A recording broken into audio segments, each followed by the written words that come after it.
Guantanamo Bay, is it justice or a human rights nightmare? That's what we're going to discuss during today's most random conversation. And what we're going to be using: a booty band, of course, one backpack with two 10-pound plates. We are taking our treadmills up to a 3.2. Well, I am already there. I hope you are as well. My name is Ty, also known as Tyra, and I'll be walking a mile, okay? Now, I'm doing this every day, and I just hope you join me, okay? Or at the very least, just sit there and watch me. All right, so without further ado, we're just gonna bring in Gemini, but we do have our weights in our backpack, so definitely utilize the backpack. Hi, Gemini. Hi, Tyra. How are you? Doing well, thanks for asking. How about you? I guess I can't complain. That's good to hear. Do you have anything fun planned for this evening? Just a little walk. A little walk sounds nice on a Saturday evening. Do you have a favorite place to go for a walk? Well, now let's just get into some questions. Great. Sounds good. I'm ready when you are. So I'm interested in the history on Guantanamo Bay. What's the history behind that? U.S. has had a long relationship with Guantanamo Bay. It started during the Spanish-American War in 1898. The U.S. Navy basically forced its way in, setting up shop as a kind of unofficial base. A few years later, in 1903, the U.S. and Cuba made things official with a lease agreement. The lease was supposed to be temporary, but it's still going on today. It's one of the longest running land leases in history. Okay. So, has it been used by the government, like, continuously? Yes, Guantanamo Bay has been used by the U.S. government continuously since the Spanish-American War. Even though its purpose has evolved over time, it's always been under U.S. control. So, is it actually a part of the U.S.? So Guantanamo Bay isn't considered part of the United States. It's leased land, which means the U.S. has control over it, but Cuba still technically owns it. It's a pretty unique situation. Oh, okay. So we're renting, pretty much. That's right. Think of it like a really long-term lease. The U.S. pays a very small amount of rent each year, but Cuba hasn't actually accepted the money since the Cuban Revolution. So it's definitely a unique situation. Okay. All right. So Guantanamo Bay has a long history. The U.S. has basically been renting the land from Cuba for over 100 years. Do you want to hear about how the whole situation with the detention camp started? So, yes, I do. Alright, so the Guantanamo Bay detention camp was a direct result of the 9/11 attacks. The U.S. wanted a place to hold suspected terrorists, especially those captured in Afghanistan during the war there. They chose Guantanamo Bay because they thought it would be outside the reach of the normal U.S. court system. Really?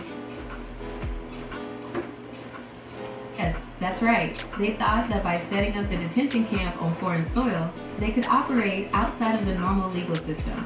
It was a controversial decision from the start. Okay, so what legal agreements govern the U.S. presence in Guantanamo Bay? The main legal agreement governing the U.S. presence in Guantanamo Bay is the 1903 lease agreement. This agreement gives the U.S. control over the territory, but it's always been a controversial topic, especially after the establishment of the detention camp. There have been a lot of legal challenges and debates about whether the U.S. has the right to hold detainees there, and whether those detainees have the same rights as prisoners held on U.S. soil. Okay. Right. So, The legal situation around Guantanamo Bay is complex.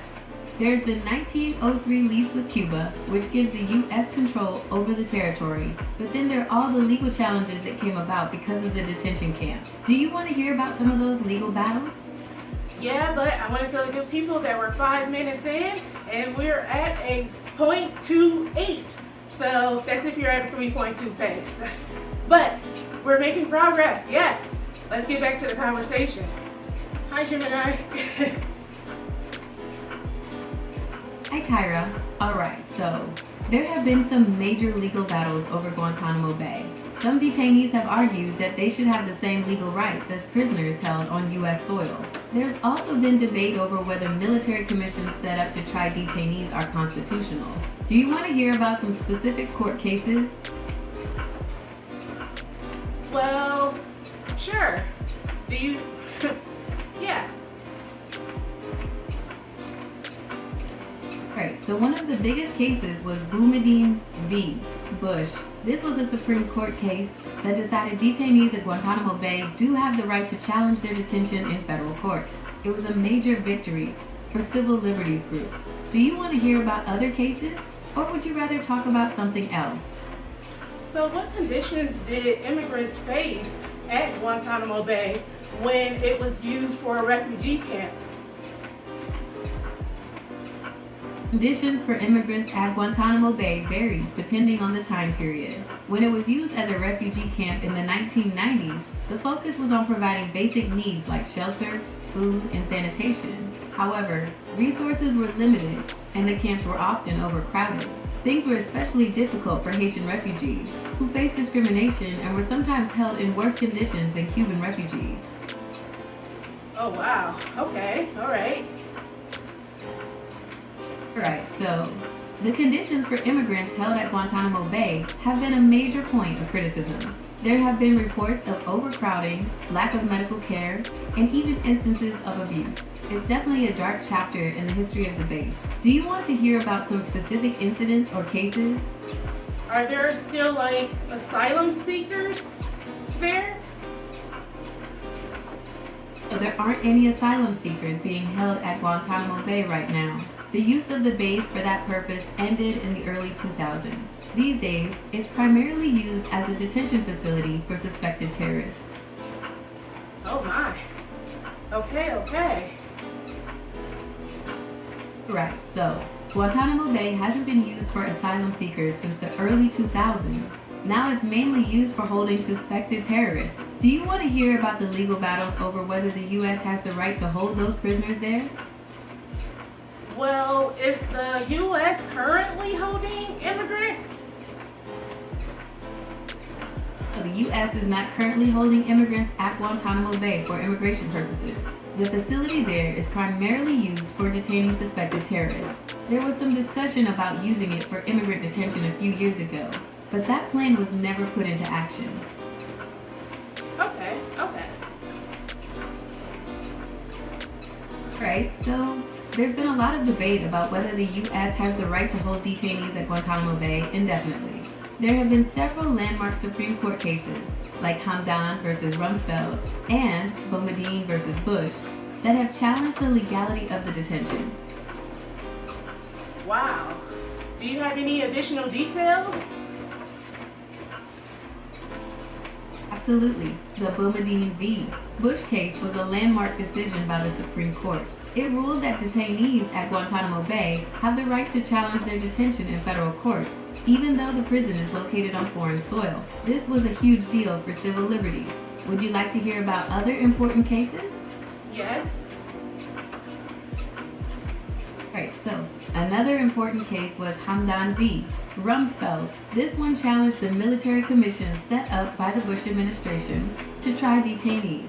The Supreme Court ruled that these commissions didn't comply with U.S. or international law, which was a big deal. Do you want to hear about more cases, or would you rather focus on something else? I want to hear about some more cases. Right, so there's Rasul v. Bush, which was another big Supreme Court case. It basically established that detainees have the right to challenge their imprisonment in federal courts, even if they were considered enemy combatants. Okay, so good people, we are now at 10 minutes and we have over a mile or a half mile. So we're almost there. Just stay in there with me. Gemini? Right, so there's one more big case you should... Yes, Gemini? Oh, keep going. Right, so these Supreme Court cases were really important because they established some basic legal rights for detainees at Guantanamo Bay. Even though the fight isn't over, these rulings were major victories. Do you want to hear about some of the ongoing legal battles, or would you rather talk about something else? I want to hear about the ongoing legal battles. Right. So, the legal battles over Guantanamo Bay are ongoing. There are still questions about the rights of detainees, the fairness of the military commission, and whether the prison should even exist. One big issue is the indefinite detention of some prisoners. There are people who have been held for years without being charged with a crime. Their lawyers argue this violates basic human rights. So what's the longest that a prisoner has been held? The longest held prisoner at Guantanamo Bay was Rida bin Saleh al-Yazidi. He was captured shortly after the prison opened in 2002 and was finally released in late 2024. That's over 22 years in detention. Wow. Okay. Right, so there are still ongoing legal battles about the rights of detainees at Guantanamo Bay. Some are challenging their continued detention, while others are fighting for better conditions or compensation for the years they've been held. Do you want to hear about some of the specific cases that are currently making their way through the courts? Sure.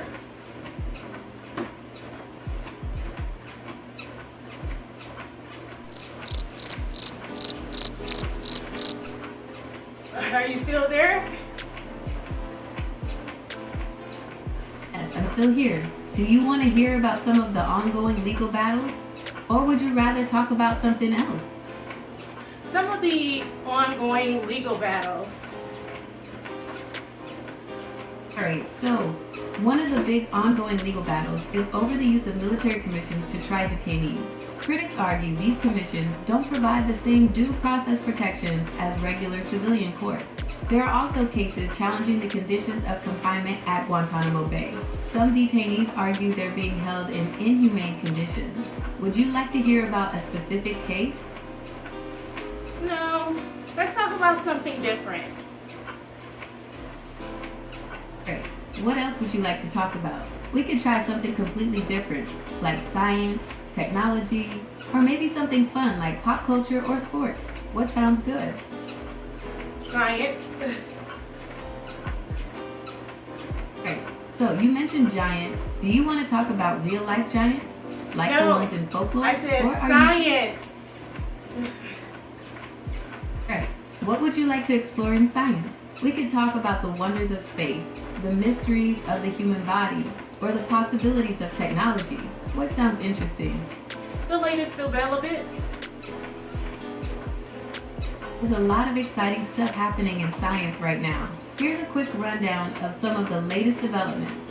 In space, we're learning more about distant planets and even finding signs that could point to alien life. On Earth, scientists are making progress in fields like medicine with new treatments and technologies that could revolutionize healthcare. And if you're into tech, things like AI and quantum computing are advancing at a breakneck pace, with the potential to change our world in ways we can't even imagine yet. Which of these areas sounds most interesting to you? Let's touch on all of them. Alright, let's do a quick tour of some of the most exciting stuff happening in science. In space, we're on the verge of finding out if we're alone in the universe. Telescopes like James Webb are snapping pics of distant planets, and some of them might have the right conditions for life. In medicine, personalized treatments based on your unique DNA are getting closer to reality. Imagine a pill designed specifically for your body and the disease you're fighting. And in tech, AI is getting so smart it's writing its own computer programs now. We're also getting closer to practical quantum computers that could solve problems way beyond what regular computers can handle. Want to focus on one of these areas? Yes.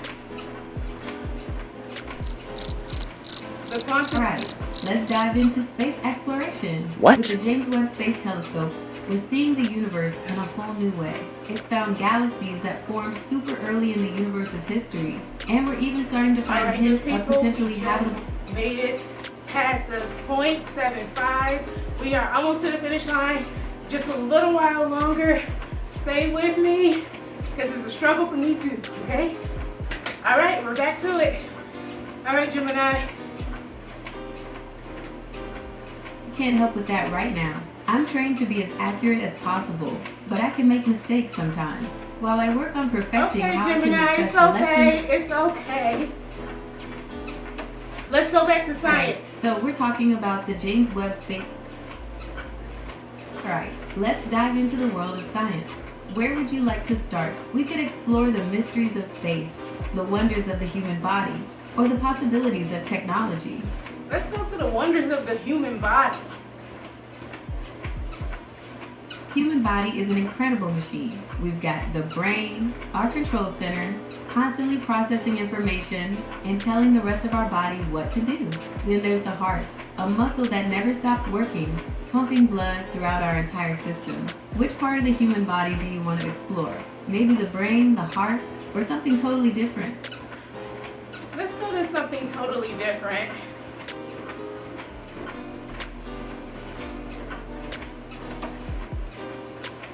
Gemini, what's the latest news?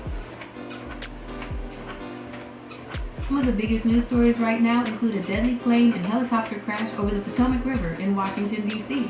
There's a political debate going on about a controversial statement by a certain former president regarding the crash and the Federal Aviation Administration's diversity efforts. There's also a lot of focus on the aftermath of the crash, including investigations into the cause and support for the victims' families. What type of investigations?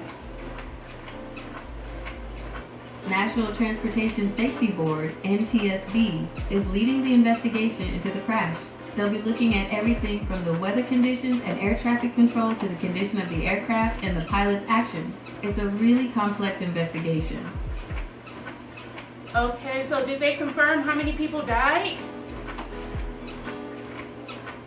Yes, it's been confirmed that all 67 people on board both the plane and the helicopter died in the crash. It's a terrible tragedy. Wow, my goodness. Sad. It's a terrible tragedy, and our thoughts are with the families and friends of the victims. That is for sure. Okay, well, let's go back to some more questions. Alright, what's on your mind?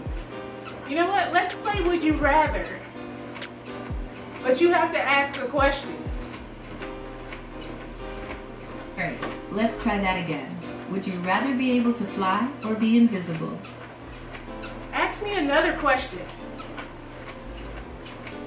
Alright, here's another one. Would you rather be able to speak any language instantly or be able to play any musical instrument perfectly?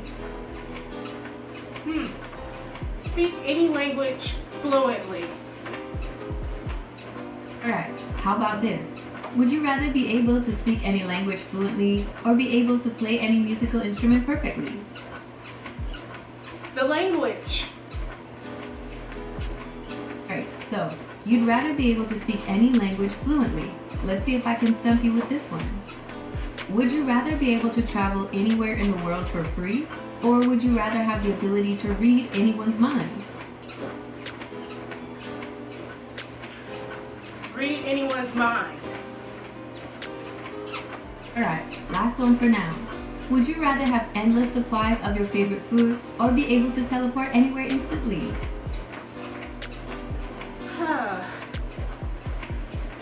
Say that one more time.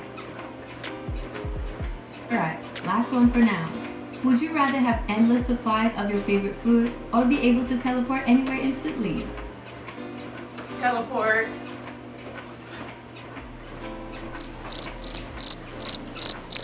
Well, that concludes our game for today. And you know what? We just passed a mile, so of course we got to see our progress. As long as you take a look at the distance, we have definitely went up a mile. And it is time to go.